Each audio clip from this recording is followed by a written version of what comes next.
اذا رجت الارض رجا، اذا شروع میں بھی ہم پڑھ چکے ہیں، سورت کے شروع میں اذا حمزہ قصہ حلق سے ادا کریں گے بالجہر، دال کو نرمی سے ادا کریں گے، 2 حلقات لمبا کریں گے. اذا الف مدہ ہے، رجت میں را کو پر پڑھیں گے، جیم سے ملائیں گے، جیم کو تا سے ملانا تھا لیکن الارض کا حمزہ عارضی ہونے کی وجہ سے تا کے نیچے زیر لگائی گئی ہے اور اس کو لام سے ملا دیا گیا، رجتل ہو گیا.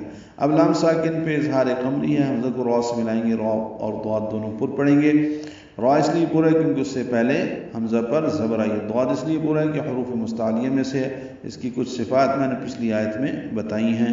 ضاد کو معروف طریقے سے جلدی پڑھیں گے، رجا میں را کی زبر ہے اور جیم سے ملانا ہے، اور جا الف مدہ مد عوض بن جائے گی، 2 حلقات لمبا کریں گے. ملانے کی صورت میں رجاؤں ادغام کرنا ہوگا اور پھر سانس نہیں توڑ سکتے. ہم رک گئے تو ہم نے رجا پڑھا.